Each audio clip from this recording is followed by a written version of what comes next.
થયું?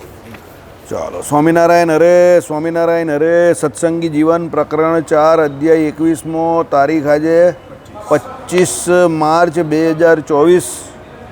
આ અધ્યાયને વિશે આપણે અદ્વૈત મત જે છે એનું ખંડન શ્રીજી મહારાજ કરે છે અને વિશિષ્ટા અદ્વૈત વેદાંત જે છે એની સ્થાપના ભગવાન કરે છે. અને એકમેવ અદ્વિતીયમ બ્રહ્મ જેની વાત અહીંયા શ્રીજી મહારાજે સમજાવી છે કે ભાઈ એને કેવી રીતે સમજવું કે ભાઈ એકમેવ અદ્વિતીયમ બ્રહ્મ એટલે બ્રહ્મ સિવાય બીજું કોઈ તત્વ નથી. એમ જે અદ્વૈતીઓ કહે છે તે વાસ્તવિકતા નથી, પણ વાસ્તવિકતા એવી છે બ્રહ્મ જેવું એટલે ભગવાન જેવું બીજું કોઈ તત્વ નથી. એટલે બીજા તત્વનો ઉલ્લેખ તો કરેલો છે, અને જ્યારે તમે તત્વનો ઉલ્લેખ કરો ત્યારે શાસ્ત્રોમાંથી એટલે વેદોમાંથી શ્રુતિઓ જે હોય એમાં 3 પ્રકારની શ્રુતિઓ જે કંઈ ભેદ શ્રુતિ, અભેદ શ્રુતિ અને ઘટક શ્રુતિ. તો એકમેવ અદ્વિતીયમ બ્રહ્મ એવી શ્રુતિઓની જે વાત આવે છે તેમાં અભેદપણાનું નિરૂપણ કરેલું છે, પણ એ ફક્ત ને ફક્ત પેલા ભક્તની સ્થિતિ ભેદ અને સૃષ્ટિકાળ પહેલાંની અવસ્થા જે છે એની વાત ચર્ચા છે અહીંયા. એટલે શ્રીજી મહારાજે કહ્યું કે ભાઈ એકલી એવી શ્રુતિઓ તમે ગ્રહણ કરો તો એમાં તમને ફક્ત ને ફક્ત ભગવાનના ભક્તની જે સ્થિતિ છે એનું વર્ણન એમાં જાણવા મળે. પણ વાસ્તવિકતા તમારે જાણવી હોય તો પછી ભેદ જોરે અભેદ જોરે ભેદ શ્રુતિઓ પણ તમારે જાણવી પડે, અને એ બંનેનો જેમાં સમન્વય થયો છે એવી ઘટક શ્રુતિઓ એનું પણ તમારે અનુમોદન કરવું પડે. શાસ્ત્રોના કોઈ એક વાક્યથી, વેદોના કોઈ એક વાક્યથી કે કોઈ એક શ્રુતિથી કે કોઈ એક કે બે સ્મૃતિથી પરમાત્મા તત્વનું તમે સંપૂર્ણપણે નિરૂપણ ન કરી શકો. એટલે ભગવાને વચનામૃતમાં પણ ભગવાનના સ્વરૂપની જ્યારે વાત કરવાની આવી ત્યારે જ્ઞાન સંબંધી જે કોઈ ચર્ચા કરવાની આવી એમાં મહારાજે 2 જગ્યા પર સાંખ્ય, યોગ, પંચરાત્ર અને વેદાંત એમ 4 શાસ્ત્રને કરીને ભગવાનને જાણે તો પૂરો જ્ઞાની કહેવાય. બરાબર. પ્રથમનું 52મું વચનામૃત છે અને વડતાલનું એક વચનામૃત છે. લગભગ તમને કહું તો 8મું એક વચનામૃત. એક જગ્યા પર ભગવાને વેદાંત કહ્યું અને બીજી જગ્યા પર ભગવાને શું કહ્યું? સાંખ્ય, યોગ, પંચરાત્ર અને વેદાંત. એટલે એક જગ્યા પર વેદાંત અને બીજી જગ્યા પર ભગવાને ભાગવત પુરાણ કે એવું કંઈક કહ્યું છે, મહાભારત કહ્યું છે.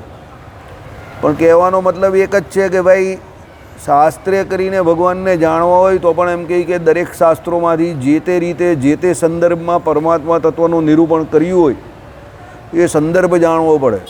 વચનામૃતમાં પણ એક એક વાક્ય લઈને લોકો સિદ્ધાંત સાબિત કરવા જાય.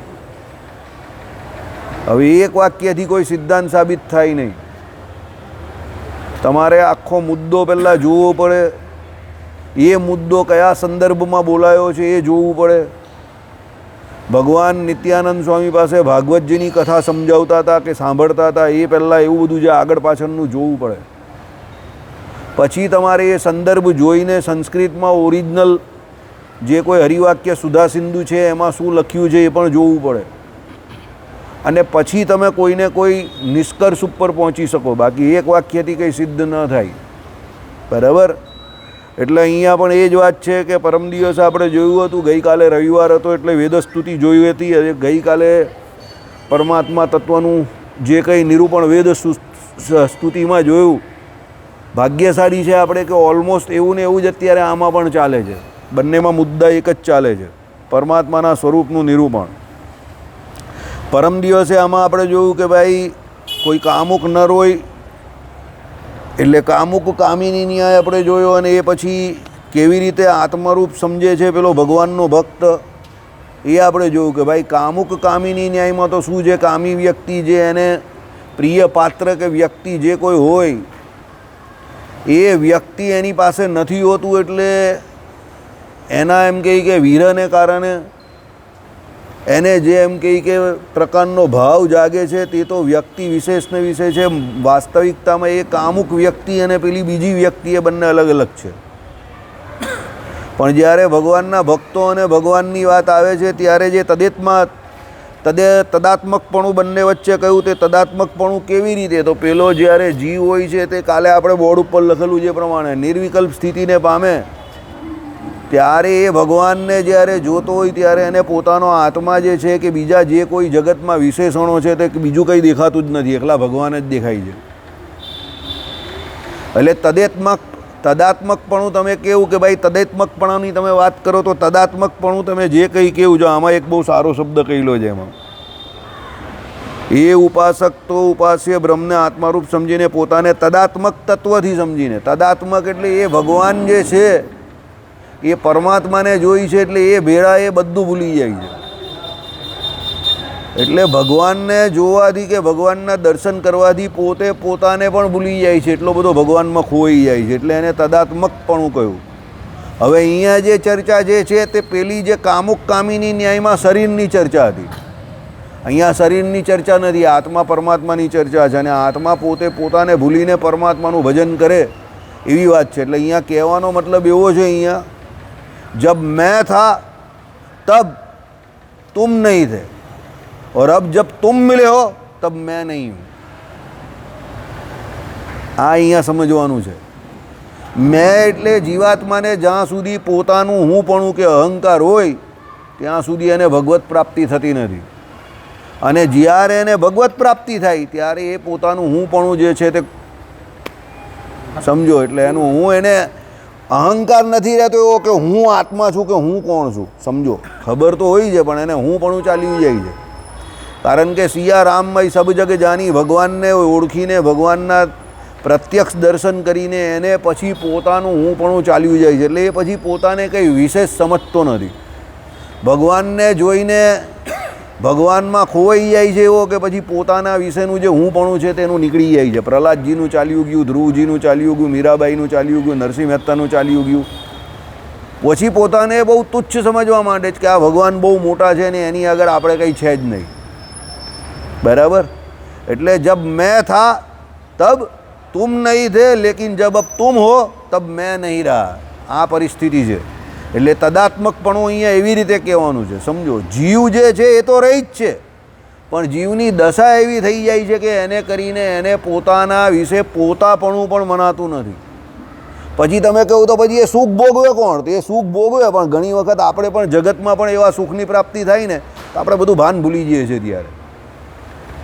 સમજો, તમે કંઈ બોલવાના કે કહેવાના કે કંઈ એક્સપ્રેશન બતાવવાના હાવભાવમાં ના હો. જે કંઈ હોય તો બધું કુદરતી નેચરલી થતું હોય તે થાય, પણ તમે કંઈ કરી કે કહી ના શકો, એક્સપ્રેશન લેસ થઈ જાઓ. એ ખુશીના મારા, એ સુખના માર્યા તમને એવું થઈ જાય. એટલે તમે તમારી જાતને કંઈ કહી ન શકો કે તમે તમારું પોતાનું બીજાને નિરૂપણ પણ ન કરી શકો કે તમને અત્યારે કેવા પ્રકારના ભાવ ઉત્પન્ન થાય છે. સમજો, હવે જો જગતના કોઈ પદાર્થમાં રુચિ હોવાથી એ પ્રાપ્ત થાય ને જો તમારી આવી હાલત થતી હોય તો આ તો પરમાત્મા પુરુષોત્તમ નારાયણનું સુખ છે. એટલે જે પેલી પીજના આપણા અવલભાઈ હતા ને એ કહેતા હતા ને કે ભાઈ હું સ્વામિનારાયણ છું, હું સ્વામિનારાયણ છું. વસ્તુતઃ એ સ્વામિનારાયણના દર્શન કરીને એ પોતે પોતાની જાતને ભૂલી ગયા. એટલે એવું હું સ્વામિનારાયણ છું, હું સ્વામિનારાયણ છું એવું કહેતા હતા. એ સ્વામિનારાયણ થઈ નહીં ગયા હતા, પણ સ્વામિનારાયણ ભગવાનના સ્વરૂપમાં ખોવાઈને એમને પોતે પોતાના સ્વરૂપ જે છે એનું ભાન ન રહ્યું. એટલે તદાત્મકપણાનો ભાવ અહીંયા એટલે કયો છે કે ભાઈ તદાત્મકપણું એટલે આત્મા રહી તો છે, સ્વરૂપે કરીને આત્મા કંઈ પેલું પાણીમાં મળી જાય એ પ્રમાણે પોતે એક ડબલાનું પાણી હોય ને બાલટીનું પાણી હોય તો ડબલાનું પાણી બાલટીના પાણીમાં જાય, પછી ડબલાનું પાણી કહ્યું ને બાલટીનું પાણી કહ્યું એ તમે જુદું ન કરી શકો. એવી રીતે આત્માને પરમાત્મા વિશે તદાત્મકપણું થાય એટલે આત્મા કંઈ એની જોડે કંઈ ભળી એવી રીતે નહીં જતો ભગવાનના સ્વરૂપમાં કે બંને ભેગા થઈ ગયા તો છૂટા નહીં પડે. હોય તો છૂટા જ, પણ પેલાને એટલું બધું ભગવાનનું સુખ આવે છે કે પછી પોતાને ભૂલી જાય. ભગવાનમાં સુખ જ એવું છે. સમજો, બરાબર? એટલે અહીંયા એ પ્રમાણે કહેવા માગે છે. પણ સુખનો ભોગતા પેલો આત્મા ત્યારે પોતાની ઓળખાણ એટલે એની આઈડેન્ટિટી તો હોય જ છે, યાદ રાખજો. એવું ન માનતા કે ભાઈ એ જીવ જે છે તે ભગવાનમાં ભળી ગયો એટલે પછી એને પોતાની ઓળખાણ જ ન રહી. સમુદ્ર ને સમુદ્રની તરંગો, તો તરંગોને સમુદ્રથી તમે જુદું ન પાડી શકો, કારણ કે સમુદ્ર જે છે તે અને એની તરંગો બંને પાણીના જ બંને સ્વરૂપ છે. તો સમુદ્ર અને સમુદ્રની તરંગો એક જ છે, બે જુદી જુદી વસ્તુ નથી. પણ જીવાત્મા અને પરમાત્મા બંને અલગ અલગ એન્ટિટી છે. જીવાત્મા અનાદિકાળથી ઉપાસક છે અને પરમાત્મા અનાદિકાળથી ઉપાસ્ય છે. મુક્ત અવસ્થામાં પણ એ જીવાત્મા જે છે તે ભગવાનની સેવા જ કરે છે, એટલે એ ઉપાસક જ રહી છે અને ભગવાન ઉપાસ્ય જ રહી છે. એટલે એ બેપણા જે બેપણું જે રહી છે એ તો રહેવાનું જ છે. તમે ભગવાન નહીં થઈ જવાના એટલે એમ ખુશ નહીં થઈ જતા કે ભાઈ હું ભગવાન થઈ જવાનો. સમજ પડી? સ્વરૂપે કરીને એકત્વ સંભવિત નથી. સમજો, સમાન ધર્મયોગ થાય છે. ભગવાનના ગુણો જે છે એને જોઈને પેલો ભગવાન એને એટલે પેલા ભગવાન એને પોતાના ગુણો આપે છે, એને કરીને પછી પેલો અતિશય સુખને પામે છે. પણ સમાન ધર્મી યોગ નહીં થતો. ધર્મી તો આપણો જે આત્મા જે છે તે તો અણુપરિમાણ ને અણુપરિમાણ જ રહી છે, અને પરમાત્મા જે છે તે સર્વવ્યાપક ને સર્વવ્યાપક જ રહી છે. સમજ પડી? પણ ધર્મ જે છે તે ભગવાન એને પ્રાપ્ત કરાવે છે બળાત્કારે. બળાત્કારે એવું લખેલું છે શાસ્ત્રોમાં. કેમ? એ મુક્ત અવસ્થામાં પહોંચી ગયો ને એટલે રાજી થઈને ભગવાન રાજી થઈ ગયા. બરાબર? ચાલો, એટલે માટે તત્વદ્રષ્ટિથી વૈષમ્ય એવા આશયથી સર્વ ખલ્વિદમ બ્રહ્મ એમ કહે છે. તત્વદ્રષ્ટિમાં વૈષમ્ય એટલે જુદાપણું. બે તત્વ તો જુદા જ રહી છે. કેવી રીતે? જે હેતુ માટે આ સમસ્ત જગત બ્રહ્મથી જ ઉત્પન્ન થાય છે, બ્રહ્મમાં જ લઈ પામે છે અને બ્રહ્મે જ રક્ષા કરાય છે. માટે આ સર્વ જગત બ્રહ્મે એવા બ્રહ્માત્મક છે. હવે શું છે? ઉત્પત્તિ થાય એટલે ઉત્પત્તિ અવસ્થામાં ભગવાન થકી જે જગત થાય છે, સ્થિતિ અવસ્થામાં એની રક્ષા કરવી પડે, તો એની રક્ષા પણ એ ભગવાન જ કરે છે. અને પ્રલય અવસ્થામાં એનો પ્રલય કરનારા પણ એ ભગવાન જ છે. એટલે જગતની ઉત્પત્તિ સ્થિતિ ને પ્રલય એના ત્રણે ત્રણના કરતા એ પરમાત્મા પુરુષોત્તમ નારાયણ છે. ભગવાન સિવાય બીજો કોઈ નથી. એટલે બ્રહ્મ બ્રહ્માત્મક ભાવ ગયો કે ભાઈ એ ભગવાન જે છે તે જગતની ત્રણે ત્રણ અવસ્થામાં જગતથી જુદા નહીં પડતા. એ ઉત્પત્તિ અવસ્થા હોય, સ્થિતિ અવસ્થા હોય કે પ્રલય અવસ્થા હોય. જેના થકી જગતનો જન્મ સ્થિતિ લય થાય છે તે ઉપાદાન કારણ કહેવાય. બરાબર? એટલે જેના થકી એ જગતનો જન્મ સ્થિતિ અને લય થાય છે તો ઉપાદાન કારણ. જે ઉપાદાય એટલે કાર્ય હોય તો ઉપાદાત્મક જ હોવું જોઈએ એવો નિયમ છે. બરાબર? એટલે શું કહ્યું અહીંયા કે ભાઈ ભગવાન થકી એમ કહી કે આ જગતની ઉત્પત્તિ સ્થિતિને પ્રલય થાય છે એટલે ભગવાનને ઉપાદાન કારણ કયા. બીજું શું કહ્યું? જે ઉપાદેય એટલે કાર્ય હોય તે ઉપાદાત્મક જ હોવું જોઈએ એવો નિયમ છે. માટે આ જગત એટલે એ કાર્ય છે અને જે આ હું ઇત્યાદિ બધું એ બ્રહ્મે બ્રહ્માત્મક છે. એટલે કહેવાનો મતલબ શું છે? ભગવાન જે છે તે ઉપાદાન કારણ છે અને એનું ઉપાદેય કોણ છે? જગત છે. તો જેના દ્વારા એ ઉપાદાન થયું એ પરમાત્માથી પેલું કાર્ય એટલે ઉપાદેય જે છે જગત એ કદાપી જુદું પડી શકતું નથી. કેવી રીતે? દાખલા તરીકે બીજ અંકુર ન્યાય. તમે આ ભાઈએ કેરીનો આંબો જે છે તે વાવ્યો, હવે એના ફળ ખાવાના તો એમને કદાચ જીવનમાં ન મળે, કારણ કે આંબા પર કેરી થાય એમાં બહુ ઘણા વર્ષો થઈ જાય, તો એના ફળ કદાચ આ ભાઈ ખાય. હવે આ ભાઈના હાથમાં ફળ આવ્યું ત્યારે પેલો આંબો એમને દેખાતો નથી, પણ કેરીનું સીધું ફળ દેખાય છે. એટલે આ ભાઈના હાથમાં શું આવ્યું? કેરીનું ફળ આવ્યું ને આંબો રોપેલો આ ભાઈએ. પણ આ ભાઈના હાથમાં જ્યારે કેરીનું ફળ આવ્યું ને ત્યારે એનો મતલબ એવો થયો કે કેરીનું ફળ જે છે તે કાર્ય છે ને આ ભાઈએ આંબો રોપેલો તે શું છે? કારણ છે. પણ આ ભાઈના હાથમાં જ્યારે એ કેરીનું ફળ સમજો જે કાર્ય આવ્યું ત્યારે તમે એમ ન કહી શકો એ આંબાથી સાવ જુદું છે. ના, એ આંબો હતો તો જ એ ફળ થયું. જો એ આંબો ન હોય તો એ ફળ ન થાય. એટલે એ ફળ જે છે કેરીનું એની અંદર કારણ રૂપે પેલો આંબો રહેલો છે, ભલે દેખાતો નથી. એમ જગત જે છે તે ભગવાનનું ફળ છે. એટલે જગતમાં તમને ભગવાન અત્યારે દેખાતા નથી પેલા ફળની જેમ, પણ એ ભગવાન છે તો જ જગત છે. સમજો? કારણ કે એ કારણ છે. કારણ સામાન્ય રીતે કાર્યમાં દેખાતું નથી, પણ એ કાર્યને ઉપજાવવાનું સૌથી મોટું સામર્થ્ય એ કારણમાં હોય છે. કારણ હંમેશા સૂક્ષ્મ હોય અને દેખાય નહીં એવું અદ્રશ્ય હોય. સમજો? એટલે અદ્રષ્ટપણે રહેલું હોય, પણ એ કારણમાં સામર્થ્ય એવું હોય કે બહુ મોટા મોટા કાર્યને કરી શકાય. અને કાર્ય થાય ત્યારે પેલું કારણ તમને ન દેખાય, પણ એ કારણ વગર પેલું મોટું કાર્ય શક્ય નથી. એમ પરમાત્મા અત્યારે તમને જગતમાં નહીં દેખાતા. એટલે નાસ્તિક લોકો શું કહે કે ભાઈ જગત તો એમને એમ જ થાય છે ને, એમાં કંઈ કોઈની જરૂર છે. સમજો? પણ એ હકીકતમાં નાસ્તિક લોકોને એ બુદ્ધિ વગરના છે, એમને એ કારણ કાર્ય ના આ જગતમાં જ દેખાતો નથી. આંબલીના બી તમે વાવો ને એમાંથી આંબલી થાય તો બી કા દેખાય જ તમને? કેરીના આંબા તમે રોપો તો આંબો કા દેખાય જ તમને? પણ કેરી થાય છે ને. તમે જો જગતનો વ્યવસ્થિત તપાસ કરો અને જગતને વ્યવસ્થિત ઓબ્ઝર્વ કરો તો તમને ખબર પડે કે કારણ વગર કોઈ પણ કાર્ય ઉપજતું નથી. તો આટલું મોટું જગત જે તમને દેખાય છે તો એ કોઈ પણ પ્રકારના કારણ વગર કેવી રીતે ઉપજે? તેનું કોઈ કારણ તો હોય ને. તો એ કારણ તરીકે, કર્તા તરીકે પરમાત્મા પુરુષોત્તમ નારાયણને આપણા શાસ્ત્રોમાં લીધા છે કે જો તમને જગત દેખાય છે તો એ જગતનું કારણ કોઈ હોવું જોઈએ. તો એ કારણ ફક્ત ને ફક્ત પરમાત્મા જ હોઈ શકે અને એ પરમાત્મા જ છે. એટલે ઉપાદાન પણ એ પરમાત્મા જ કરે છે. સમજો તો ઉપાદાન કેવી રીતે કરે છે? પોતાના શરીર દ્વારા. શરીર કોણ અહીંયા? ભગવાનનું. જીવ અને માયા. એટલે જીવ અને માયા દ્વારા, એટલે પેલા મૂળ પુરુષ અને મૂળ માયા દ્વારા ભગવાન આખી આ સૃષ્ટિ કરે છે.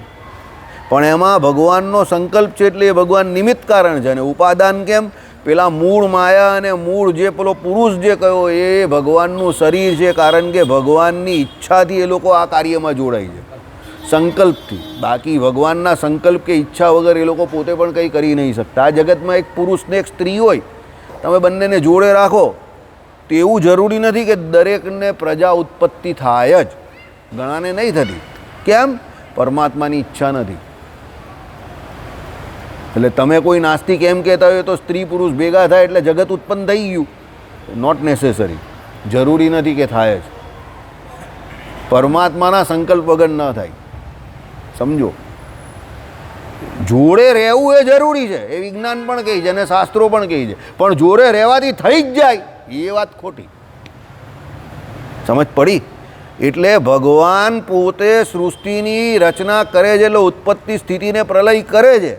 એટલે એનો મતલબ એવો છે કે ભગવાન એ જગતના નિમિત્તો ઉપાદાન કારણ છે, અભિન્ન. પણ અભિન્ન એટલે ન જુદા પડે એ પ્રમાણે. તો ભગવાનનો સંકલ્પ છે એમાં કે મારે સૃષ્ટિ કરવી છે. એકો અહમ બહુશ્યામ પ્રજાએ, એક એવો હું બહુરૂપે થાવ એવો ભગવાને સંકલ્પ કર્યો એટલે સૃષ્ટિ થાય છે. ના ચિત્ર વિચિત્ર સૃષ્ટિ આપણે એટલે દેખાય છે. પણ આપણે એવા માણસ છે ને કે બસ હવે સૃષ્ટિ દેખાય તો હવે એનો ભોગ ભોગવો.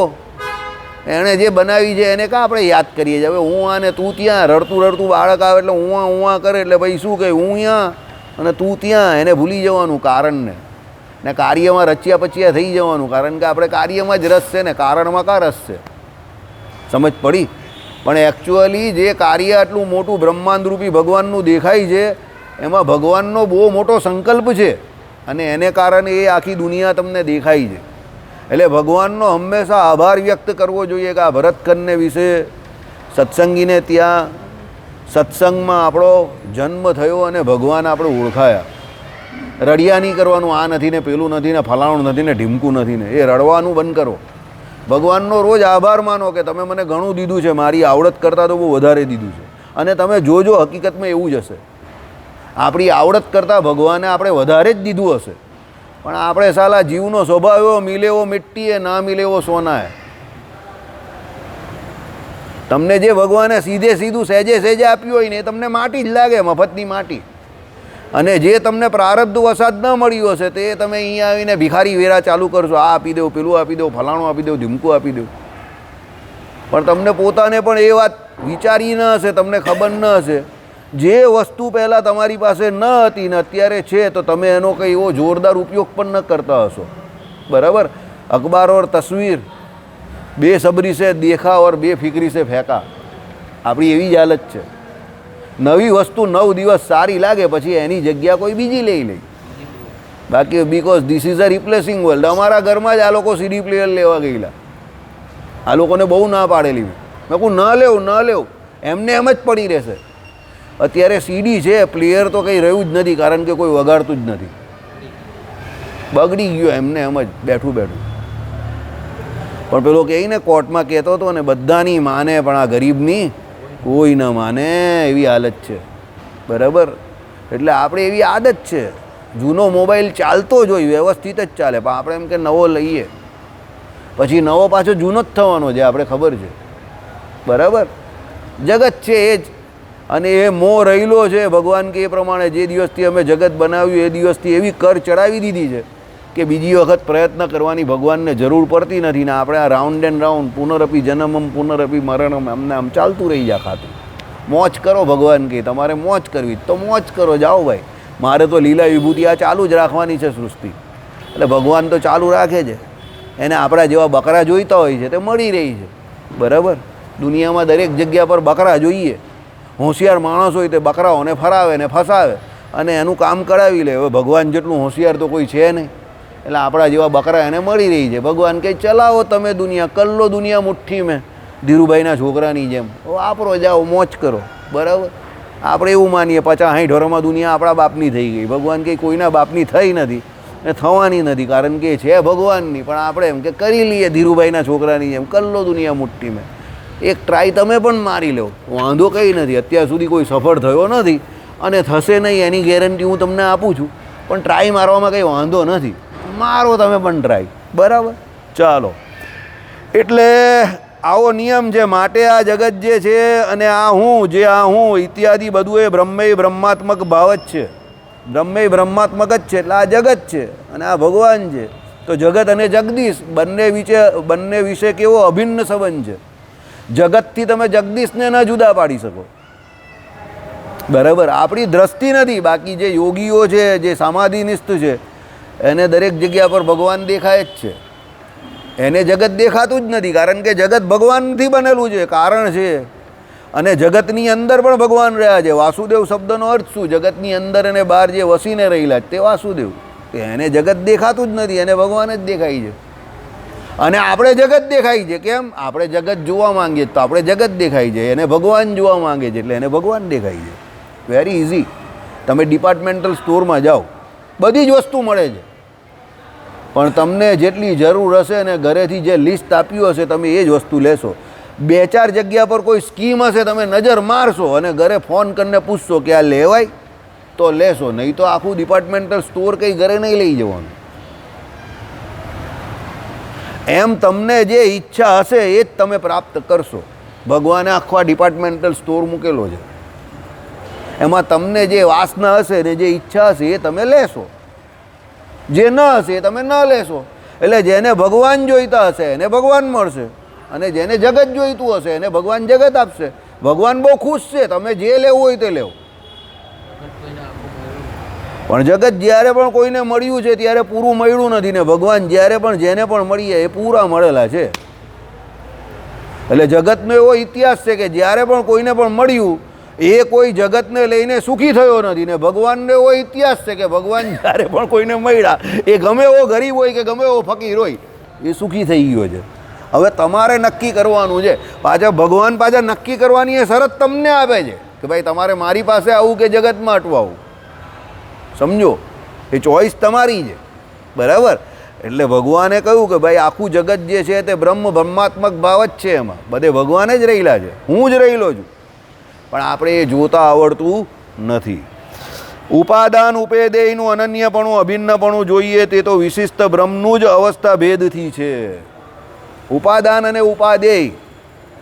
ઉપાદાન શું? તો આ જગત, અને ઉપાદેય બરાબર તો પરમાત્મા. એનું ઉપાદાન ઉપાદેય પણ પરમાત્મા. તો એ બંનેનું કોઈ અભિન્નપણું જોઈએ તો એ વિશિષ્ટ બ્રહ્મનું જ અવસ્થા ભેદથી છે. કેવી રીતે?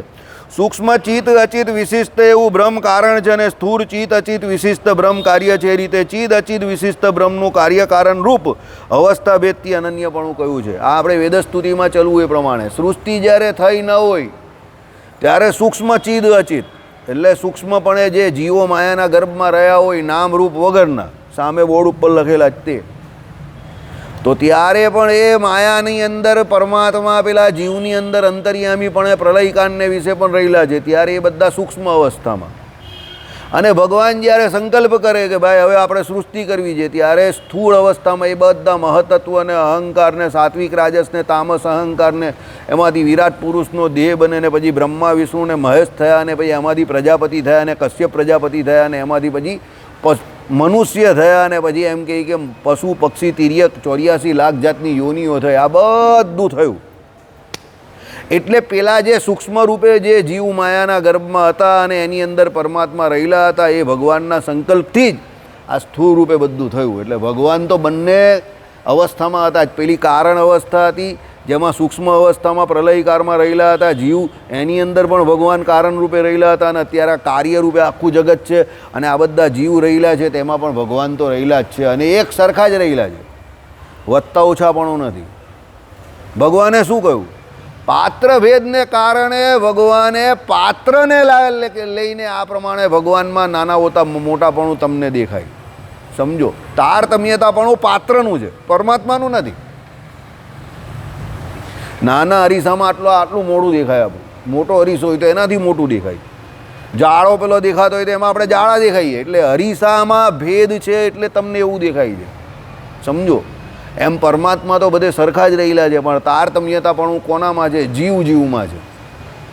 જીવની સામર્થ્ય હોય તો ભગવાનને અતિશય રૂડા અક્ષરધામમાં બેઠેલા ભગવાનના મૂળ રૂપને સમાધિને વિશે અહીંયા બેઠો બેઠો જુએ. અગ્નિની વાત ભગવાને કરી એ પ્રમાણે નાના લાકડામાં નાનો અગ્નિ રહ્યો, મોટા લાકડામાં મોટો અગ્નિ રહ્યો. વસ્તુતા એ અગ્નિ બંનેમાં રહ્યો, પણ નાનું પાત્ર છે એટલે લાકડું નાનું છે એટલે એમાં નાનો અગ્નિ, ને મોટા પાત્રમાં એટલે મોટા વૃક્ષ હોય એમાં મોટો અગ્નિ રહ્યો. એમ ભગવાન તો બધે રહેલા જ છે, પણ પાત્રની તારતમ્યતાને કારણે પ્રકાશ ઓછો વધતો કરે છે. કીડી હોય હવે એ આટલું નાનું છે તો એમાં ભગવાન એ પ્રમાણે રહેલા છે. હાથી હોય તો એમાં એ પ્રમાણે રહેલા છે. સમજો, ભગવાન સરખા જ છે, પણ પાત્રની તારતમ્યતાને લીધે એમાં તમને ઓછા વધતાપણું લાગે છે. મનુષ્ય જન્મમાં મનુષ્ય યોનિને વિશે પરમાત્માનું તમને પુષ્કળપણું દેખાય. કેમ? આહાર, નિદ્રા અને મૈથુન આ ત્રણ બધી યોનિમાં રહેલા છે. ખાલી મનુષ્ય યોનિ એવી છે કે એમાં જીવને પોતાના મોક્ષ માટેની જ્ઞાન, એટલે મોક્ષ માટેનું જ્ઞાન એટલે શું છે? એક વધારે જ્ઞાન કે ભાઈ તારે અહીંયાથી મુકાવવું હોય તો એક વિશિષ્ટ પ્રકારની બુદ્ધિ ભગવાને જીવને આપેલી છે. બાકી આહાર, નિદ્રા અને મૈથુન તો દરેક યોનિમાં છે. એટલે મનુષ્ય જન્મની સાર્થકતા કે મનુષ્ય જન્મની એકદમ સારી રીતે વ્યવસ્થિત મહાત્મયની વાત શ્રીમદ ભાગવત આદિક કે સત્સંગી જીવન આદિક શાસ્ત્રોમાં કહી છે કે ભાઈ મનુષ્ય જન્મની સાર્થકતા શું? સત્સંગ થવો, ભગવાન ઓળખાવા, ભગવાનના ભક્તો ઓળખાવા, શાસ્ત્રો દ્વારા ભગવાનનો નિશ્ચય થવો, સાધુ પુરુષોનો રોજ સંગ કરીને ભગવાનની નિશ્ચયની વાતો જાણવી, ઓળખાણ કરવી. તો આ મનુષ્ય જન્મની સાર્થકતા છે. બાકી અબેઓ ને મગેતો ને આને તેને કમાવું, રૂપિયા પૈસા, બાયરી છોકરા, એ કોઈ મનુષ્ય જન્મની સાર્થકતા નથી. પેલો કહે કે હું મારા બાયરી છોકરાને બહુ લોયલ છું, એનું પૂરું કરું છું, આમ છે તેમ છે, બહુ જવાબદારી નિભાવું છું. એ તો પેલા ચકલા બકરા છે એ પણ કરે છે. સવારે એને માળામાં મૂકીને એના છોકરા માટે દાણા વીણવા જાય ને સાંજ પડે ને પાછા દાણા લઈને આવે અને એને ચોંચું કરીને જમારે. પણ એટલે એમાં તમે કંઈ બહુ મોટું કામ નહીં કરી રહ્યા. એટલે પોતે પોતાની જાતને દરા તરવાડીની જેમ આમ કરીને બહુ સેલ્યુટ નહીં કરતા કે પાછા તમારી જાતને બહુ આમ કરીને શાબાશી નહીં આપતા. બરાબર? એ કંઈ તમે બહુ મોટું કામ નહીં કરતા, એ તો બધા જ કરે છે. બરાબર? કામ મોટું ક્યારે કરેલું કહેવાય કે જીવને જ્યારે ભગવાન ઓળખાય ને ભગવાનનું ભજન થાય, સત્સંગ થાય, પોતાના સંબંધમાં જે કોઈ બીજો જીવ આવે એને પણ એ ભગવાન ઓળખાવે, તો મનુષ્ય જન્મની સાર્થકતા છે. તુજ સંગે કોઈ વૈષ્ણવ થાય તો તું વૈષ્ણવ સાચો, નરસિંહ મહેતાનું પદ છે.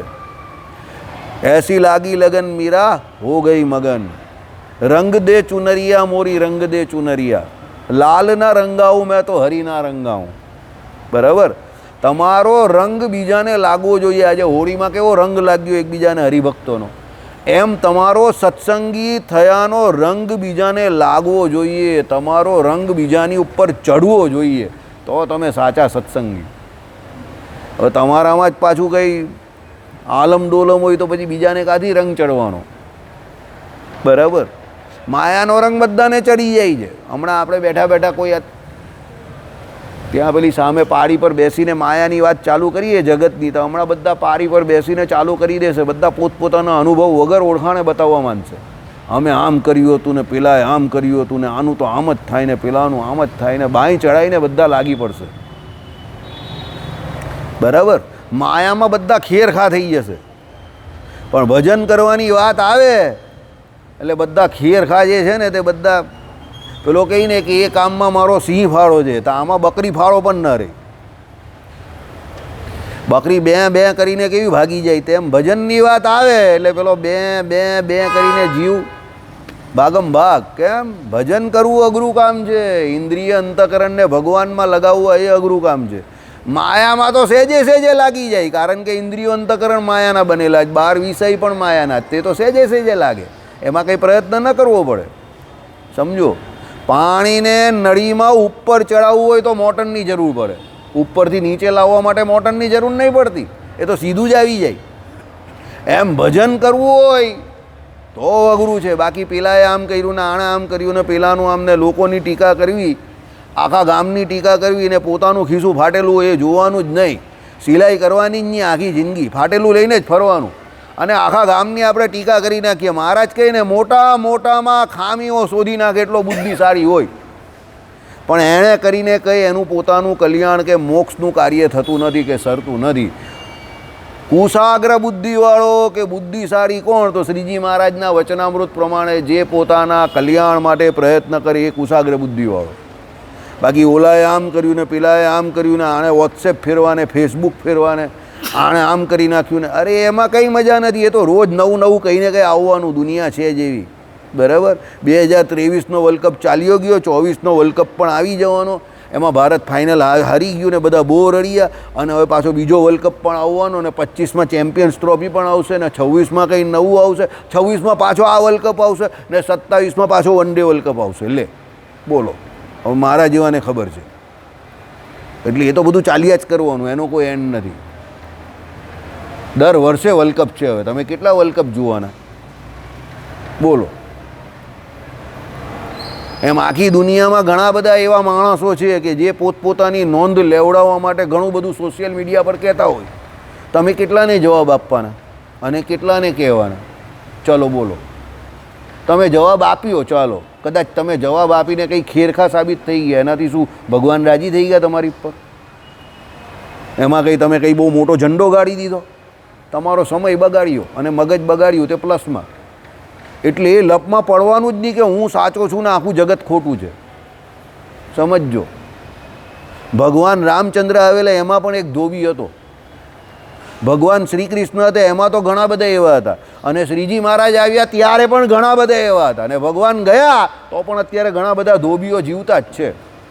એટલે ગામને સુધારવા જશો તો ગામ તો સુધારવાનું નથી, પણ તમે બગડી જશો એની ગેરંટી હું આપું છું.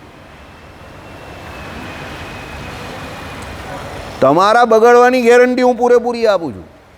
પણ જો તમારે સુધરવું હશે તો તમારે તમારી જાતથી શરૂઆત કરવી પડશે. Charity begins at home. એટલે પહેલાં આઈથી શરૂઆત કરો કે મારે સુધરવું છે, મારે ગામ પંચાયત નહીં કરવી કે પેલા હું કહી જ ને આ શું કહી જ ને ફલાણું શું કહી છે, મોરારી બાપુ શું કહી છે એની જોડે મને કોઈ લેવા દેવા નથી. મોરારી બાપુ મારી પાસે કંઈ ખાવાનું માંગવા નથી આવતા. રમેશભાઈ ઓઝા શું કહી છે એની જોડે મને કોઈ નિસ્બત નથી. બરાબર? કે બીજા જે કોઈ શું કહે મને એની જોડે શું નિસ્બત? સમજો, એ લોકોનું પોતાનું એક ઓડિયન્સ છે ને એ લોકો એના લેવલ પર કામ કરે છે. ઘણા કામ એમાં સારા પણ હશે ને ઘણા કામ એ લોકોના તમને ન ગમતા હોય, પણ એનો મતલબ એવો નથી કે બીજાને ન ગમતા હોય. એ તો કોઈ પણ વ્યક્તિના કોઈ પણ કામ બધા આપણે ગમે એવું ક્યાં છે? ભગવાનના નહીં ગમતા તો લોકોને આપણી તો કાં વાત કરો? બરાબર? એટલે આ લિસ્ટ જો તમે શોધવા જશો તો દરેક વ્યક્તિમાં તમને કંઈ ને કંઈ અવગુણ દેખાશે, પણ એમાં તમારો સમય કિંમતી ચાલ્યો જશે. બહુ ફ્રેન્કલી કહું, તમને કોઈ દિવસ શાંતિ ન વળશે ને પછી તમે એક એવી કક્ષકમાં આવી જશો કે જે દિવસે તમારી આજુબાજુ કોઈ હશે નહીં ને શાંતિથી બેસીને માળા ફેરવવાની હશે પણ તમારાથી ફરશે જ નહીં, કારણ કે તમારો સ્વભાવ પેલો થઈ ગયો. જેનો છેડતી કરવાનો સ્વભાવ થઈ જાય એને છેડતી કર્યા વગર ચાલે નહીં. ને પછી તમે એને નામ શું આપશો ખબર? કે હું સત્સંગની સેવા કરું છું, આ તો મારા માટે ભજન છે. પણ એકચ્યુઅલી એવું છે કે તમે એના આદિ થઈ ગયા, તમને એના વગર ચાલતું નથી, તમને શાંતિ ગમતી જ નથી એવું થઈ ગયું. ઘણા એવા લોકો હોય છે જેને શાંતિ ગમે જ નહીં, સોસાયટીમાં ન ગમે, ઘરમાં ન ગમે, દેશમાં ન ગમે, એવા હોય જ. બરાબર? આપણી આદત છે કે નેતાઓને ગાળ જ દેવાની, ભાઈ નેતા ગમે એટલું સારું કરે ને, કેમ? એ આપણી આદત છે. સમજો? બરાબર? એટલે આ બધામાંથી જ્યાં સુધી બહાર નીકળશું નહીં, અને આઈ સ્ટેન્ડ ફોર અમરેલા, એટલે પેલી જે છત્રી આવે ને એ છત્રીના બધા દાંડા હોય, પણ એમાં પેલો પહેલો દાંડો જે સીધો હોય ને એ આમ આઈ જેવો હોય, આમ સીધો. એ જ્યાં સુધી હોય ને ત્યાં સુધી બધા દાંડા સેફ. જેવો આઈ ગબડી પડ્યો ને એટલે પછી બધા દાંડા ગયા. તમારી છત્રી પછી નહીં સુધરે. જો આજુબાજુના દાંડામાં કંઈ થયું હોય ને તો પેલો મોચી સીધા કરી આપે, પણ પેલો મેઇન દાંડો નીકળી ગયો ને એટલે પછી મોચી તમને શું કહે? ભાઈ હવે કાકા આ બદલી નાખો, જૂની થઈ ગઈ હવે. સમજો? એમ તમે પોતે આઈ બરાબર છો ને તો આજુબાજુના લોકો ગમે તે કરે એ દાંડાની કંઈ જરૂર નથી તમારે. પણ તમારો આઈ જો બગડો એટલે પતી ગઈ વાત, જય સ્વામિનારાયણ, પછી કંઈ ના થાય. એટલે ભજન આપણે કરવાનું છે, કલ્યાણ આપણે કરવાનું છે. કોઈ બીજો કે ત્રીજો વ્યક્તિ શું કરે છે એનાથી આપણું કલ્યાણ થવાનું નથી. અને જો તમને ભગવાનનો નિશ્ચય હશે તો બગડવાનું પણ નથી. યાદ રાખજો, કોઈના કંઈ કરવાથી તમારું કંઈ બગડવાનું નથી ને તમને કંઈ અસર પણ નહીં થતી. દુનિયા આખી કેવી છે ખબર? તમે એને કેટલી લેવ છો એની ઉપર છે. સમજો, તમે એને ન લેવ તો કોઈ અસર નથી. આખું ગામ શેર બજાર પાછળ ચાલે છે, પણ અમે શેર બજારમાં નથી રમતા, તો મને કંઈ એની અસર જ નથી. ગમે એટલું માર્કેટ ચાલતું હોય તો મને શું લેવા દેવા? મારે શ્રીજી મહારાજની આજ્ઞા પાડવી છે કે શેર સટ્ટો ન કરવો, તો હું નહીં કરતો. આખું ગામ રોજ ચર્ચા કરતું હોય, ટ્રેનમાં, ચોરે ચૌટે બધે જ, આ લઈ લે, પેલું લઈ લે, ફલાણું લઈ લે, ઢીમકું લઈ લે. રોજ સોશિયલ મીડિયામાં કોઈને કોઈ તમને કે 1000 લઈ લે, 500 લઈ લે. પોસ્ટમાં, માર્કેટમાં, પોસ્ટમાં એફડી હોય તો તોડીને આ લઈ લો, પણ મને એની કોઈ અસર નહીં થતી. કેમ? ભગવાનની આજ્ઞા નથી તો મારે એ કરવું જ નથી. એમ દુનિયામાં કોઈ વ્યક્તિ ગમે તે કે મને એની શું લેવા દેવા? મારે શું લેવા દેવા એની જોડે? એ એનો ઓપિનિયન છે, એ આપી શકે છે. લોકશાહી છે, ડેમોક્રેટિક કન્ટ્રી છે ઇન્ડિયા. જેને જે બોલવું હોય તે બોલે, બરાબર? એટલે આપણે આપણું જોઈને ભજન કરતાં ન શીખશું ત્યાં સુધી કાંઈ થવાનું નથી. આમને આમ જ આવ્યા કરશું. અહીંયા બધી આવી બધી રસભરી વાતો આજુબાજુ તમારા ચાલતી જશે. આમ તમે કાન ધરશો એટલે ચાલુ, બરાબર? અને બહુ મજા આવે એમાં. પારકી પંચાયત કરવામાં તો બહુ મજા આવે, બરાબર? એ છોડવાની જ બહુ અઘરી છે, એ પકડવાની અઘરી નથી. સમજી ગયા? ચાલો, એટલે એ કાર્ય કારણ રૂપે ભગવાન જ રહ્યા છે, એ ભગવાન જોવાના છે. સમજી જાઓ. ભક્તિની પરાકાષ્ઠા કઈ ગઈ? જીવ જીવ પ્રત્યે જે ભગવાન રહ્યા એના દર્શન થવા જોઈએ. આ ભેદ બુદ્ધિ જે છે એનો નાશ થઈ જવો જોઈએ. આમાં ભગવાન રહ્યા જ, આમાં ભગવાન રહ્યા જ, આમાં ભગવાન રહ્યા જ, આમાં ભગવાન રહ્યા, જે ભગવાન દેખાવા જોઈએ. અને જો બધામાં ભગવાન દેખાય તો કોઈનો અવગુણ નહીં આવે. આપણો પ્રોબ્લેમ એવો છે કે આ છોકરો ક્યારનો તોફાન કર્યા કરે છે, પેલો પાછળ જોયા કરે છે ગોગલ્સ પહેરીને, બરાબર? આ ભાઈ અશોકભાઈ છે તે લાલ લાલ કલર નાખીને આવેલા, એટલે મારું ધ્યાન એમની અંદર જાય તો કોન્સન્ટ્રેટ નહીં થતું. આ ભાઈ કાયરના હસ્યા કરે છે, આ ભાઈ ક્યારનું મોઢું ચડાવીને બેઠા છે. હવે હું આ બધાને જ જોયા કરું તો મારાથી મારું કામ કેવી રીતે થાય? થાય ખરું? પણ મારે મારું કામ વ્યવસ્થિત કરવું હોય તો મારે આ બધાને જોવાના પહેલાં બંધ કરવા પડે, તો જ હું વ્યવસ્થિત અહીંયા મારું કામ કરી શકું. સમજી ગયા? બાકી તમારામાંથી જ હું હમણાં કોઈને અહીંયા બેસાડી દઉં શાંતિથી. સમજો, આમાં શું છે, કોઈ કામ બીજા કરતા હોય ને તો આપણે બહુ સરળ લાગે. એક જગ્યા પર મારું લેક્ચર હતું, એક છોકરાએ મને આવી રીતે જ પ્રશ્ન પૂછ્યો, સાહેબ તમારું કામ તો બોલવાનું જ છે ને, એમ કે બીજું તો કંઈ કરવાનું નથી ને. મેં કહું ફાઇન છે, તારી વાત બહુ મને ગમી ગઈ, કામ ફક્ત બોલવાનું છે. ચાલ, હું ખુશ થઈ ગયો તારી પર, તારો પ્રશ્ન મને ગમ્યો, અહીંયા સ્ટેજ પર આવી જા. અને તારે જે બોલવું હોય તો હું 1.5 કલાકથી બોલું છું, તું 15 મિનિટ બોલ ખાલી. તારે જે બોલવું હોય તે, તારે ગાળ બોલવી હોય તો 15 મિનિટ ગાળ બોલ, છૂટ છે. બિચારો 8 થી 10 મિનિટ બોલી શક્યો ને પછી અકળાઈ ગયો. મેં કહું આપણે છે ને બીજાના બધાના કામ બહુ સરળ લાગે, બરાબર? પણ આપણે કરવા જઈએ ત્યારે ખબર પડે. 2.5 કલાકની કોઈ ફિલ્મ બનાવે તો આપણે કે આમાં આ ખરાબ હતું, પેલું ખરાબ હતું. અરે તું 2.5 મિનિટની ફિલ્મ બનાવ ને, એક રીલ બનાવ તારી. તું જો કેવો જોકર જેવો લાગે તે જોઈ લે. તું 2.5 કલાકની નહીં, 2.5 મિનિટની ફિલ્મ બનાવ. એક ભાઈ હતા, બરાબર? એમણે કોઈ હરિભગતે કંઈ પત્ર લખ્યો, તે ભાઈ કહે કે એમાં 4 ભૂલ છે. મેં કહું તમે લખો. તે ભાઈએ લખી, એમાં 49 ભૂલ. મેં કહું જો તમારી 49 ભૂલ પડી, મંદિર ના જતા. સમજો, મને કહે તમે આ મને કેમ એક્સરસાઇઝ આપી, મને સમજ નહીં પડી. મેં કહું મેં તમને એક્સરસાઇઝ એટલે આપી કે કોઈ કાર્ય કોઈ બીજો કરતો હોય ત્યારે આપણે એવું લાગે બહુ સરળ છે આ તો, પણ આપણે કરીએ ત્યારે ખબર પડે કે એ કામ કેવું છે.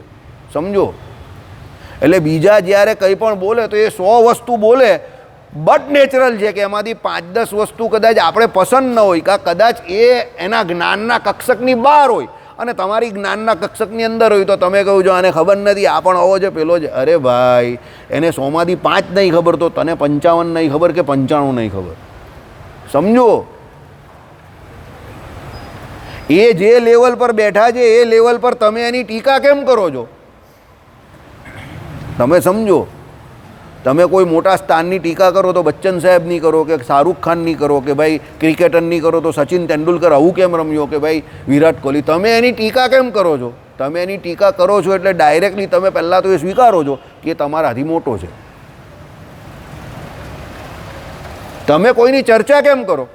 સમજો, કોઈ સામાન્ય વ્યક્તિની ચર્ચા કરે છે, તમે એની ચર્ચા કરો છો એટલે એ વસ્તુ પહેલાં સિદ્ધ થઈ ગઈ કે તમારાથી એ વિચારમાં મોટો છે, કાર્યમાં મોટો છે. એટલે તમે કોઈના વિશે કંઈ પણ ટિપ્પણી કરો તો પહેલાં વિચાર કરજો કે એ તમારાથી મોટો છે એવું તમે સ્વીકારી લીધું તો જ તમે ટિપ્પણી કરો ને. રસ્તે ચાલતા બધા ઉપર તમે કાં ટિપ્પણી કરવાના છે? સમજો, પણ એ સમજતા બહુ ટાઈમ લાગી જાય છે માય ડિયર ફ્રેન્ડ, ને એમાં જિંદગી નીકળી જાય છે. પેલો કહે ને, જિંદગી કો સમજતે સમજતે ખુદ પૂરી जिंदगी निकल गई, आखिर में पता चला कि ये जिंदगी थी, कुछ समझा ही नहीं. अरे કાથી સમજે તું? તું તારા વિશે વિચારતો જ નથી તો ભાઈ સમજવાનો કાથી? તું બીજાને જ જોયા કરે છે. બધાની જિંદગી અલગ અલગ છે, બધાના અનાદિકાળથી કર્મ અલગ અલગ છે. તો તું બીજાનું જોઈને કંઈ કરવા જાય તો એ તારા માટે શક્ય નથી. ભાખરી બનાવવા અહીંયાથી કોઈ પણ માણસ જાય ન બનાવતો હોય તો બધા દેશના નકશા બનાવે, ભારતનો, પાકિસ્તાનનો, શ્રીલંકાનો, બરાબર. પણ ઘરમાં બેનો હોય તે ભાખરી બનાવે તો વાત કરતાં કરતાં, જોતાં જોતાં, ટીવી જોતાં જોતાં પણ બનાવે તો એની ગોળ જ બને, કારણ કે એનું કાર્ય છે. સમજો, બરાબર. તમે મને હીરો આપી દો તો મને એમાં શું સમજ પડે? ભાઈ તમે કહો ખબર જ તમને આ 50 લાખ રૂપિયાનો છે. ઓહો, 50 લાખ રૂપિયાનો? ભાઈ મને નહીં ખબર, મારો એ વિષય નથી તો મને કાથી ખબર હોય? આઈડિયા આવી ગયો તમને? એટલે ભગવાનનું ભજન કરવું હોય તો પરમાત્માને પહેલાં આપણા જીવનમાં આપણે મુખ્ય વિષય તરીકે સ્વીકારવા પડે. માયાને ગૌણ વિષય તરીકે લેવી પડે. માયામાં ભગવાને કહ્યું એ પ્રમાણે ભગવાનની આજ્ઞા મુજબ વર્તવું પડે. તો માયા જે છે તે આપણી ઉપર બેસી ન જાય. માયાપતિ આપણી સાથે હોઈએ, આપણે એની શરણે જઈએ તો માયા આપણું કંઈ બગાડી ન શકે. સમજો, પણ આપણે શું કરીએ? માયાને માથા પર બેસાડી દઈએ છીએ અને પરમાત્માને ખિસ્સામાં રાખીએ છીએ. ભગવાન કે હું કંઈ ખિસ્સામાં રાખવાની વસ્તુ, પેલો ખિસ્સામાંથી ફોટો કાઢે લે, એટલે ભગવાન આપણા ખિસ્સામાં અને માયા આપણા માથે ચડેલી છે, બરાબર. એટલે આ બધા ધંધા બંધ કરો. ભગવાનને હૃદયમાં રાખવાના છે અને ભગવાનને ઓળખીને માયાના કામ કરવાના છે. મેં સબકા ખાઉં મેરા ખાયા તો મર જાય એવી આપણી હાલત છે, બરાબર. એવી રીતે કોઈ દિવસ ભગવાન મળવાના નથી. તિલક ચાંદલો કરવાથી કે માળા ફેરવવાથી કે પૂજા કરવાથી ભગવાન મળતા નથી, યાદ રાખજો. સાધન છે. ગાડીમાં બેઠા છો, ગમે ત્યારે અફડાતા કૂટાતા પહોંચી જશો. ભગવાન ક્યારે મળશે? જ્યારે અંદરથી સુધારો આવશે ત્યારે મળશે. બાકી તિલક ચાંદલો કરવો કે માળા ફેરવો કે પૂજા કરો કે અહીંયા આવીને દર્શન કરો કે પ્રદક્ષિણા કરો, એનાથી ભગવાન મળશે નહીં. કેમ? જ્યાં સુધી પોતાનામાં સુધારો ન આવે ત્યાં સુધી આ બધું કરેલું ફક્ત સાધન છે. એટલે તો ભગવાને કહ્યું 9 પ્રકારની ભક્તિને સાધન ભક્તિ કહી, પણ 10મી પ્રેમ લક્ષણા ભક્તિ ઉદય થાય તો એ સાધ્ય ભક્તિ છે. અને એ ઉદય કરવા પહેલાં 9 કરવાના છે. એટલે અહીંયા એવું છે, આ બધું કરો પણ પહેલાં એ કરવાથી આપણે તો સુધરવા જોઈએ ને.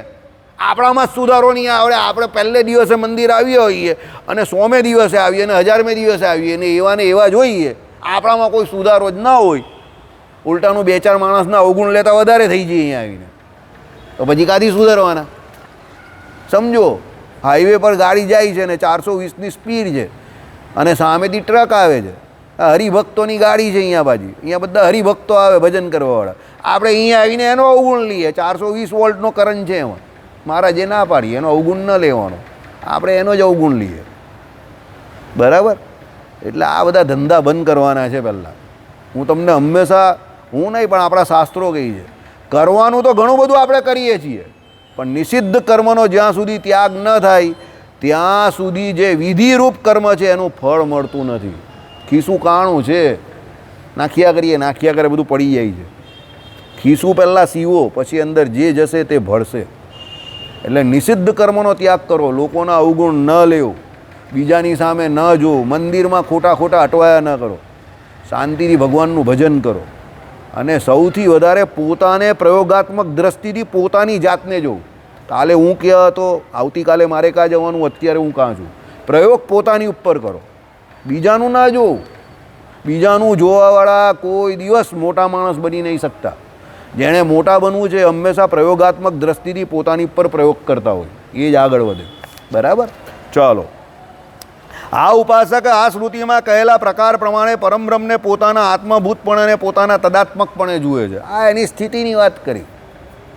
ભગવાનને એ પોતાના શું તદાત્મકપણે જુએ છે અને આત્માભૂતપણે જુએ છે. એટલે ભગવાનને જ સર્વસ્વ જુએ છે. એને થાય કે ભાઈ હું તો કંઈ છું જ નહીં, બધું ભગવાન જ છે. ધારક, નિયંતા અને શેષી ભગવાન જ નિયામ્ય નિયામક ભાવ. એટલે ભગવાન જ મારા નિયામક છે. ચાવીથી રમકડું ચાલતું હોય અને ચાવી જેટલી ભરે એટલું રમકડું ચાલે. જીતની ચાવી ભરી રામને ઉતના ચલે ખીલોના. આમાં વેદાંત છે ગાયનમાં, તમને ગાયન લાગે. એટલે ભગવાને જેટલા આપણા શ્વાસ નક્કી કરેલા એટલું આ ખીલોનું ચાલશે. શ્વાસ પૂરા થાય એટલે જય સ્વામિનારાયણ. તમે કહું કે આ તો હાલતો ચાલતો હમણાં તો ને બધું તો છે, નાક છે, કાન છે, આંખ છે, બધું જ બરાબર છે, તો આ કેમ બોલતા નથી હવે? અરે ભાઈ, ચાવી પૂરી થઈ ગઈ, એનું રમકડું ઓફ થઈ ગયું, switch off, main switch off કરી નાખી ભગવાને. સમજો? એટલે એ પરમાત્માને પેલો ઉપાસક સર્વભૂતપણે દરેક જગ્યા પર એ ભગવાનને જોઈ અને પોતાની અંદર પણ એ ભગવાનને જ જોઈ મુખ્યપણે. ત્યારે એને કંઈક ભગવાનની પ્રાપ્તિ થાય એવું કહેવાય કે ભગવાન એની ઉપર રાજી થાય એવું. આ એની અંતિમ અવસ્થા છે. આ અવસ્થામાં પહોંચવાનું છે મનુષ્ય જન્મ મેળવીને. સમજો? એ રીતે જોતો આ મહાયોગી ભેદ બુદ્ધિ ટળી જતા શત્રુ મિત્રાદિ ભાવે રહિત થઈ. પારકું, પોતાનું, મારું, તારું, શત્રુ, મિત્ર, આ બધા ભાવ એના ટળી જાય. કેમ? બધે એને ભગવાન જ દેખાય. સિયારામમય સબ જગ જાની. આ ભેદ બુદ્ધિ ટાળવી બહુ અઘરી છે. મંદિરે જઈએ, કોઈ ક્યાંથી આવ્યા? સુરતમાં હીરામાં છો, કેટલું કમાવશો? તો રૂમ મળશે. કયા ગામના છો? અરે ભાઈ, મંદિર આવેલો જ હરિભગત છે. આ ઓળખાણ જ ખોટી બધી. ક્યાંથી આવ્યા ને કેમ આવ્યા ને લઈ લે. બહુ તો આતંકવાદ બહુ ચાલે, તો આધાર કાર્ડ જોઈ લે એનો સિક્કો માનને એને રૂમ આપને કાર્ડ ને બહાર આવે. આટલી બધી મગજમારી કરવાની કાંઈ જરૂર છે? કયા ગામના ને હીરામાં જાય કે તેમાં જાય? હવે એની કમાણી જોડે તમને કાં લેવા દેવા છે? મને પણ નહીં ને તમને પણ નહીં. કાલે એ ચાલ્યો છે, કોઈ બીજો આવશે, પણ એ બધી પંચાયત કરવાની કાંઈ જરૂર છે? હરિભગત છે, વાત પૂરી. એ ઓળખાણ આપણી. સવાલ જ ખોટા. ક્યાંથી આવ્યા ને કેમ આવ્યા ને શું કામ આવ્યા ને કયા ગામના છો ને સુરતી છો કે કાઠિયાવાડી છો કે ઉત્તર ગુજરાતના છો કે મેદપુરના છો ને? હવે એ બધા પ્રશ્ન જ ખોટા છે. આ બધી શરીરની ઓળખાણ છે. 25-50 વર્ષ રહે પછી નથી રહેવાની. સમજો? એ કંઈ આપણી મૂળ ઓળખાણ થોડી છે. મહારાજે શું કહ્યું? જ્યાં સુધી જીવ આ શરીરને જુએ છે, બરાબર, એને શું કહ્યું? અજ્ઞાનીમાં અજ્ઞાની, નીચમાં નીચ, ગેલામાં ગેલો, અને 4 ગાળ આપી ભગવાને. અજ્ઞાનીમાં અજ્ઞાની, નીચમાં નીચ, આ જીવને કહ્યો ભગવાન. ગેલામાં ગેલો, કેમ? શરીરને જુએ છે. આપણે જ્યાં જોઈએ તો બધી શરીરની જ ઓળખાણ. આપણે કોઈ પૂછે ભાઈ તમારા વિશે કંઈ કેવું, એટલે હું આ ભાઈ આ ગામનો, પેલાનો, આનો દીકરો, બધી શરીરની ઓળખાણ. તમારી પોતાની કોઈ ઓળખાણ જ નહીં. બરાબર? એટલે કહેવાનું તાત્પર્ય આ જ આપણું અજ્ઞાન છે. એટલે આ અજ્ઞાન ટાળવાનું છે. સમજો? એટલે શું કહ્યું કે ભાઈ ભેદ બુદ્ધિ ટળી ગઈ એને, કે આ ભાઈ આવો છે ને આ ભાઈ મારા માટે શત્રુ છે ને આ ભાઈ મારા માટે મિત્ર છે ને આ મારું સારું બોલવાવાળો જ ને આ ગંદુ બોલો. આ બધી ભેદ બુદ્ધિ ટાળવાની છે. ભેદ બુદ્ધિ ટળે ક્યારે? ત્યારે ટળે કે જ્યારે તમે આખા જગતનો અરીસો તમારી જાતને બનાવી દો. બીજું બધું બંધ કરો મગજમારી. બાકી તમે આખી દુનિયાના જ અરીસો બનીને બધાને એનું મોઢું બતાવવા જાઓ કે જો તું આવો છે, તો પછી થઈ રહ્યું. તમારી ભેદ બુદ્ધિ ક્યાંથી ટળવાની? તમને એ સ્થિતિ જ નહીં આવે. સમજો? ભજન કરો જેમ બને તેમ. એ સ્થિતિ ક્યારે આવે? આમાં કહ્યું એ પ્રમાણે ઉપાસનાના બળે કરીને ભજન કરવાનું મેઇન છે. 1 લાખ રૂપિયો બેંકમાં તમારા ખાતામાં બોલતો હોય ને 1 લાખ ને 11 રૂપિયાનો પણ કે 1 રૂપિયાનો પણ ચેક આપો તો ચેક શું થઈ જાય? બાઉન્સ થઈ ગયો. તમે કહ્યું લાખ રૂપિયા તો હતા, પેલો કે 11 રૂપિયા નથી ભાઈ, ચેક બાઉન્સ. તમે કહો 11 માટે બાઉન્સ કરી નાખ્યો. અરે ભાઈ બાઉન્સ, નોટ ઇનફ બેલેન્સ, જાઓ બાઉન્સ કરી નાખ્યો. એવું છે. ઉપાસના મળે નહીં આપણી કંઈ. પછી આપણે બધું જોઈતું હોય તો કાંથી મળે? સમજો? એટલે ઉપાસના જોઈએ. ભજન કરવું પડે. મૂર્તિનું ધ્યાન, ભજન, ઉપાસના કરવું પડે. ધર્મ નિયમમાં રહેવું પડે. ભજન કરો એટલે આ સ્થિતિ ત્યારે થાય. પછી તમને માથાકૂટ ગમશે નહીં કે આનું આમ થયું ને પેલાનું પેલું થયું. તમને કે મને હું લેવા દેવા, થાય તો થવા દે નહીં. આખી દુનિયા બળી જતી ને મારે શું? જનકજીને કહ્યું જ્યારે કે ભાઈ તમારી મિથિલા નગરી બળી રહેલી છે, તો જનકજીએ શું કહ્યું? મિથિલાયામ પ્રદીપ્તાયામ નમે દયતી કિંચન. ભાઈ મિથિલા બળી રહેલી છે, મારું કંઈ બળી નહીં રહ્યું. એ બળવાની હશે તો બળશે, આખી બળી જાય ને મને શું ફેર પડે છે? પણ એવી બુદ્ધિ એમનામાં ક્યારે આવેલી? ભગવાનનું ભજન કરીને. જ્ઞાન હતું શાસ્ત્રનું, આપણામાં કેમ નથી આવતું? કારણ કે આપણે ભજન કરવાની જગ્યા પર શું કરીએ છીએ? પંચાત કા પકોડા. બરાબર. ઇલેક્શન બહાર આવે લોકસભાનું તો અહીંયા ઇલેક્શનની સભા ભરાય. શેર બજાર ચાલતું હોય તો અહીંયા શેર બજારની સભા ભરાય. અરવિંદ કેજરીવાલ જેલમાં જાય તો અહીંયા અરવિંદ કેજરીવાલની સભા ભરાય. એ પંચાયત આપણી. તો પછી ભગવાન કાથી ભજીએ? આપણે પંચાયત કા પકોડા કરીએ અહીંયા. બરાબર. તો પછી ભેદ બુદ્ધિ કાથી ટળે? સમજી ગયા? ચાલો. એટલે શત્રુ મિત્રાદિ ભાવે રહિત થઈ બધાને બ્રહ્માત્મક સમજતા અનુકૂળપણે જોઈને શાંત થઈ. બધાની અંદર ભગવાન રહેલા છે, અનુકૂળ વર્તે બધાને. મારો કોઈ શત્રુ નથી, મારો કોઈ મિત્ર નથી. જેણે જે કંઈ કહ્યું છે કે કરે છે, જે કંઈ પણ એની પ્રકૃતિના અધીન થઈને કરે છે. આવી સમજણ રાખો. કોઈ પણ વ્યક્તિ જે કંઈ કર્મ કરે છે એની પ્રકૃતિના અધીન થઈને કરે છે. સમજો, એમ વિચાર રાખો. એટલે તમે એકદમ અનુકૂળ અવસ્થામાં, તમારા મગજ પર કોઈ ટેન્શન જ નહીં, તમે એકદમ શાંત. તમારે શું ટેન્શન છે? જે કંઈ બોલે છે એની પ્રકૃતિના અધીન થઈને બોલે છે. એટલે અનુકૂળ થઈ જાઓ તમે, એકદમ હલકા, એકદમ હળવા. શું કહ્યું કે ભાઈ અનુકૂળપણે શાંત થઈ તે આનંદરૂપ શુદ્ધ બ્રહ્મને અનન્ય પ્રેમપૂર્વક અનુચિંતન કરતા તદેક વૃત્તિ થતા તે શ્રી કૃષ્ણને જે જુએ છે, એ આનંદમય ભગવાનને જ જુએ છે. કેમ? એને વિશે એને ભગવાને શું કહ્યું? તેલ ધારાવત ભગવાનને વિશે અખંડ અવિચ્છિન્ન સ્મૃતિ, સીધી ભગવાનમાં સ્મૃતિ થઈ ગઈ. આનંદગનનો સંગ કર્યો. ભગવાન આનંદગન છે, આનંદના સમુદ્ર છે, અને એનો સંગ તમે કરો તો પછી આનંદની તમને પ્રાપ્તિ થાય. તો ભગવાનનો આનંદ મળે. તો મહારાજે શું કહ્યું? સમાધિમાં જો ભગવાનનું ઘડીકભર સુખ આવ્યું હોય, પલ દો પલ કા સુખ, તો તમને એવું લાગે કે યુગ યુગથી આ સુખ ભોગવી રહ્યો છું. એટલું મોટું સુખ આવે. ભગવાનનું સુખ એવું છે. અને જગતનું સુખ તમે ગમે એટલા કાળથી અનાદિકાળથી આપણે ભોગવતા આવ્યા છે, પણ એ સુખમાં કોઈ દિવસ તૃપ્તિ થતી નથી. ક્ષણિક છે એ સુખ, અને તૃપ્તિ થાય જ નહીં ને તમને. સમજો, વાતે વાતે ભૂખ્યા થઈ જઈએ. બરાબર. કેમ? જગતનું સુખ જ એવું છે. એટલે ભગવાનનું સુખ મેળવવું હોય તો એ ભગવાનનું ભજન કરવું પડે. તદેક વૃત્તિ થતા, તદેક વૃત્તિ એટલે ભગવાનમાં વૃત્તિ સ્થિર થઈ જાય. બરાબર. પછી બીજે વૃત્તિ લાગે નહીં. ગોપીઓના જેવી વૃત્તિ. ઉદ્ધવજીએ ગોપીઓને પૂછ્યું કે ઓહો, તમે એમ કહી કે શું એમ કહી કે આ શ્રી કૃષ્ણ કર્યા કરો છો, એનું ધ્યાન કરો, ભજન કરો, ઉપાસના કરો. એ શ્રી કૃષ્ણ એમ કહે કે અહીંયા મથુરામાં તો રહેલા છે એમ કહી, અને એ તો જગતમાં દરેક જગ્યા પર રહેલા છે. બ્રહ્મ તો સર્વાત્મક છે. બરાબર. દરેક જગ્યા પર રહેલા જ ને અહીંયા પણ રહેલા જ. તો એમાં તમારે કેટલું દુઃખ કરવાની જરૂર છે? એટલે ગોપીઓએ કહ્યું કે ભાઈ તમે જે કેવું છો કે ભગવાન બધે રહેલા છે, આમ છે તેમ છે, ફલાણું ધીમકું, તમને દેખાય જ ખરા? ઉદ્ધવજી કે ના, મને નહીં દેખાતા. આવું શાસ્ત્રમાં કહ્યું છે. ગોપીઓ કે અમને દેખાય છે. ચાલ આગુ જા, चल આગુ જા, તું यहाँ आया नहीं, लाया गया है, सिखाने नहीं आया है, तुझे सीखने के लिए भगवान ने भेजेला है. सबसे बड़ा डॉन कौन? ભગવાન. એટલે ભગવાને કોઈને શીખવાડવું હોય બહુ પ્રેમથી શીખવાડી દે. અબૂધ એવી ગોપીઓ દેખાતી હતી, એની પાસે પેલા વેદાંતના પારંગત ઉદ્ધવજીને મોકલી આપ્યા અને કહી કે इसको सिखा देने का प्रैक्टिकल क्या हो रहेला है. બરાબર. એટલે ભગવાનનું ભજન કરવું જરૂરી છે. શાસ્ત્રોના શબ્દ બોલવાથી કે મોઢે કરવાથી કે મોટા મોટા વ્યાખ્યાન આપવાથી આપણું મારું કે તમારું કંઈ થવાનું નથી. ઉતરવા જોઈએ, ભજન થવું જોઈએ તો કંઈ થાય. જે ભજન કરે એ શ્રેષ્ઠ. આમાં કહ્યું એ પ્રમાણે. ચાલો. એટલે અનુચંતન ભગવાનનું કરતા તે શ્રી કૃષ્ણને જે જુએ છે, માટે આ તત્વવિદોમાં અગ્રેસર કયો છે. જે ભગવાનનું અનુચિંતન કરે છે, જેને ભગવાન દેખાય છે, અવિચ્છિન્ન તેલ ધારાવત જેની ભગવાનમાં સ્મૃતિ રહી છે, એ તત્વવિદોમાં અગ્રેસર છે. બાકી કંઈ કરવાથી કે કંઈ બોલવાથી કંઈ સિદ્ધ થતું નથી. પ્રેક્ટિકલ. બરાબર. સત્સંગ જે છે કે ભજન જે છે, that is more of practical. આમાં થિયરી કરતાં વધારે પ્રેક્ટિકલનો ભાવ છે. તમારો ભાવ ભગવાન જુએ છે. સનાતન સંસ્કૃતિ આખી ભાવ ઉપર છે. ભગવાનનું ભજન કરો, જેમ બને તેમ વધારે ભજન કરો. અનુકૂળ પરિસ્થિતિમાં રહેતા શીખો અને અનુકૂળ પરિસ્થિતિ બનાવતા શીખો. ગમે તે પરિસ્થિતિમાં ભગવાનની જે તમારી ઉપર કૃપા છે એને માનો.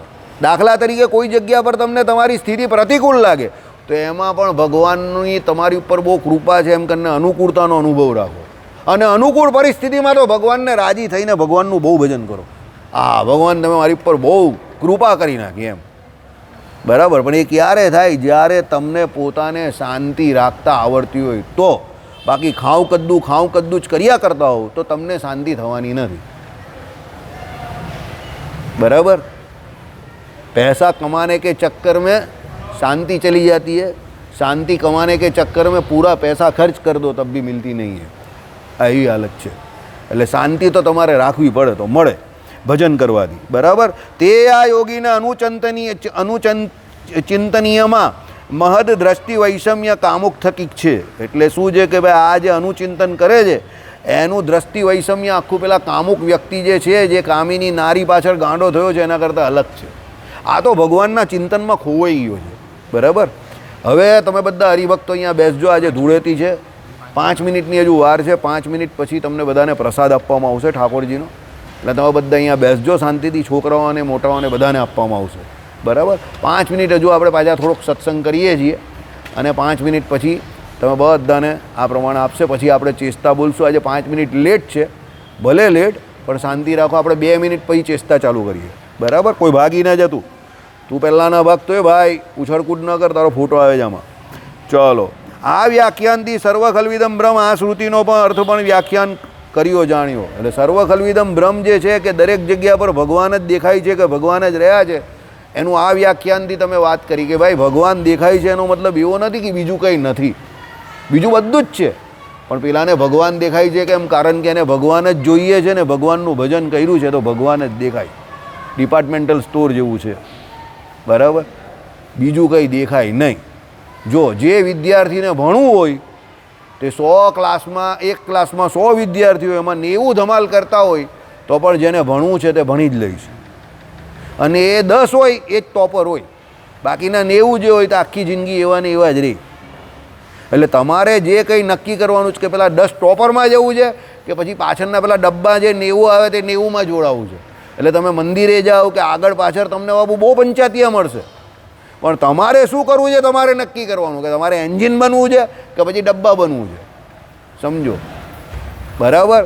Late do not be a part of crowd. ભીડનો હિસ્સો કોઈ દિવસ નહીં બનતા, કારણ કે ભીડ આંધળી હોય છે. ભીડને ખબર નહીં હોતી કે શું કરે છે. એટલે ભીડનો હિસ્સો ન બનતા. અને ક્યાં સુધી તમે પ્રેક્ષક બની રહેશો? પોતાનામાં ભગવાને કહ્યું એટલી હિંમત રાખો, ખુમારી રાખો. પરમાત્માનું દર્શન કરવાની ઈચ્છા પોતે જ રાખો. પ્રેક્ષક ન બની રહ્યો કાયમ માટે કે ભાઈ એ તો પેલાને થાય મને ન થાય, આને થાય મને ન થાય. આઈપીએલ જોયા ન કરો, ક્રિકેટર બનો, 11ની ટીમમાં જવાની વાત કરો તો કરોડોપતિ અબજોપતિ થશો. એ જોવાની વાત નહીં કરો. બીજા માટે જોઈને તાળી પાડવાનું કામ આપણું નથી. એ તો મૂર્ખ લોકો પાડ્યા કરે. અને એ આખી જિંદગી લાઇનમાં ઊભો રહીને મૂર્ખ જ રહી. ટિકિટ લેશે, ત્યાં જોશે ને બહુ મજા આવી ગઈ. ભાઈ તમને આવીને એમ કહેશે હવે એમાં એને શું મજા આવી? રમવાવાળા રમે, પૈસા કમાવાળા પૈસા કમાય, તે તાળીઓ પાડી. હવે એમાં એને મજા આવી ગઈ ને ખુશ થઈ ગયો. બહુ બધો 5 રૂપિયાનું સમોસું ખાધું ત્યાં જઈને, અને 1000 જાય તો અલગ, બરાબર. એટલે એવા મૂર્ખાઈના ધંધા ન કરતા ભજન કરજો. પોતે શું કરવાનું એ વિચાર કરજો અને ભગવાન મેળવવાનો પૂરો પ્રયત્ન પ્રામાણિકતાથી કરજો તો એ કંઈક કરેલું છે. બાકી આ બીજું બધું તો ઠીક છે. 1 2 4 4 2 1 ચાલ્યા જ કરવાનું છે. શ્રીપતિમ શ્રીધરમ સર્વદેવીશ્વરમ